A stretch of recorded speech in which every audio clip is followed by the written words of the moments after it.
Лажливио јунак, чита Александар Станојков. Си бил еден човек многу мрзлив. Лежејќи под една сенка на поле, видел пред него еден куп муи собрани на едно место. Мавнал со рака и отепал 40 муи. Туф, бреј, што сум бил јунак, 40 души отепав со едно мавнување, си рекол сам со себе. Пресапил еден есап, за да биде јунак џамити, и отишол на еден мајстор, да нарачал да му направи една убава сабја и да му пише на рачката оти 40 души истепал со едно мавнување, за кој да видит, да се учудит и уплашит. Од која ја направил сабјата, ја опашал и отишол в планина за да плаши пострашливите од него. Прошетал низ планината, таму-вамо и легнал под една сенка да преспиет. Во таа планина имало 40 арами што шетале и зулуми многу праиле. Му дошол патот низ планината да врват кај што спиел лажливиот јунак. Го виделе кај што спиел и пошле со прводаеца да го видат што човекот. Едно го виделе и сабјата му ја пеале кај што пишувало ти 40 души отепал со едно мавнување. Брго му кажале на друзите и се созборувале за да го земат да му биде капидан. Со усол го скорнале од кај што спиел и го зеле за капидан да му бидет. Асли и тој тоа бараше. Се здружил со нив и тргнале по планиње да шетаат. Се прочуле арамиите поради лажливиот капидан, тичи мало големо се тресело од нив. Од збор на збор, дури до царот беше се чуло. Градот кај што седел царот немал никаква вода за пиење, освен едно езерце, ама во тоа пусто езерце имало една ламја што не ја оставала граѓаните да леат вода од езерото, дури не изела еден човек на денот. Јала од куќа по еден и му идело редо на царот ќерка му да му ја изеит. Царот дал заповед по сета земја да дојдит кој е јунак да ја отепат ламјата. Голем бакшиш ќе му дајте.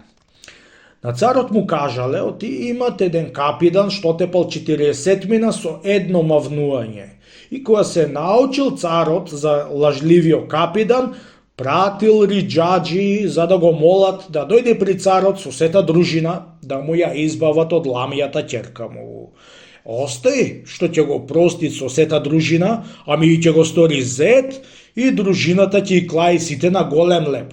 Да седат околу царот во сареот негов, дури се живи.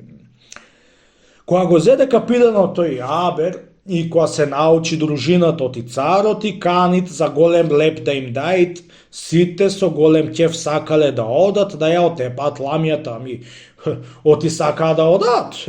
Оти сета надежа имаа за капиданот да ја излезит пред неа и тој да ја отепа. И тие покрај него чест да земат и при царот да останат да живеат.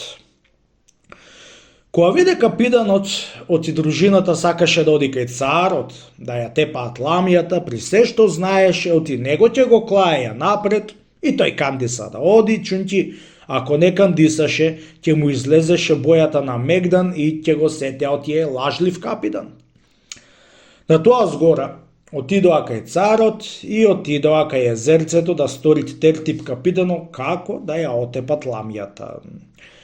Разгледал капиданот вамо тамо и курдисал тертипот као да бидит. Дружината и наредил поскраја да држит пусија, а тој се определил на едно дрво да се качи што било близу до езерцето, за отаде тертип да праит на дружината. Утрото, уште од темни зори, отишол лажливиот капидан со дружината крај езерцето и наредил околу сите на пусија скриени, а пак тој се качил на дрвото, ѓа него страв. Тој беше си решил животта, туку пак со надеж на дрвото белќим ќе куртулисат. Му нарачал на дружината, дури не му викнет тој ним да не врлаат на ламјата. Не би час, етеа ламјата излегла од езерцето и право дошла под дрвото. Која ја видел лажливиот капитан, што брате за 300 страои? Една уста како од некоја ламја, цел човек може да голтни. А сеа, синко крвав, си рекол сам со себе, убија де, ја падни му в уста, нека те голтни и да куртулисаш од лажливиот капитан лакне. Не се мујте што ја отепав на еден куп, едно мавнување да ја лажам светот. Сум отепал 40 душе. Ова е ламја. Дури си мислел во себе си, тој ламјата не беше го видела, арно, ама после го видела и зинала кај него наугоре со устата, и тој отпусти страв. Не му се дало да викни по дружината за да врлат со стрелите да ја отепат, ами отпустио страв, му се стресли и раце и нозета, се отпуштил од дрвото, та паднал удолу за вуста на ламјата. Арно, ама за късметот негов, не паднал во устата на ламјата, ами паднал право над вратот пчекорен, за да не и падне од неа назем и се ватил за од ламјата ушите за да се задржит. Арно, ама што ти велаат стари, бај, дури да се престраши страшливио, да после никој не може да го застрашит. Така беше направил и нашиот капитан. Едно беше се ватил за ушите од ламјата и ламјата беше се уплашила и на местото беше се здрвила. Тоа нешто капитанот го сетил и тогај дури беше се престрашил и му свикал на дружината. Елате бре дружино, што стоите, зар чекате таму да ви ја донесам ламјава? Кога чуле тој збор, отрчале и му удриле од сите страни стрелите на ламјата, после ја издупиле со муздраците и ја умреле. Кога виде царот и сите граѓани тоа јунасто од лажливиот капитан, раце беа го кренале со семати дружина, та беа го однесле кај царот. Големи бакшиши му дал царот и ватил да ја пригодуваат ќерка си да му ја дават за невеста. Арно, ама тој брго се јавил еден цар против овој цар за бој да праат. Му донесол војска во неговата земја и го канил да му излезит да се обидат. Тоа нешто царот му кажал на капитана и го прашал како да праат.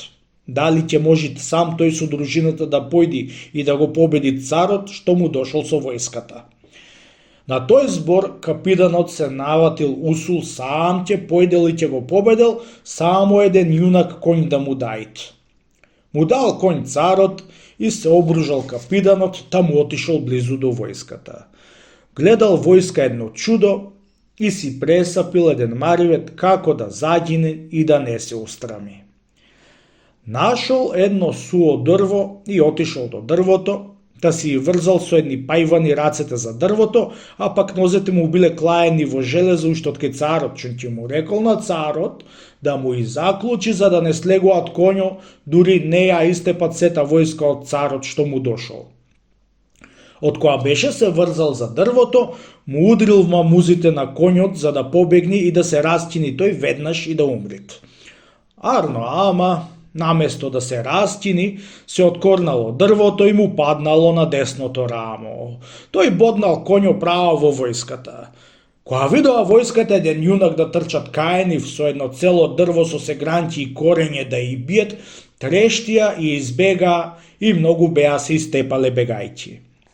Капитанот одвај беше се сетил и победил, се чекал коњот да го растинит. Застанал и се одврзал, да пресекол со сабјата умрените и ранетите и се утопил во крв, та отишол кај царот. Голема чест му сторил и му ја дал ќерка си за жена, и кога умрел царот, тој би цар и дружината сите отидоа на голема скала. Како бидуа со лага ага, дека велаат едни со лага ага не бидуа. Ама некоја бидуа и на приказна кај се кажува.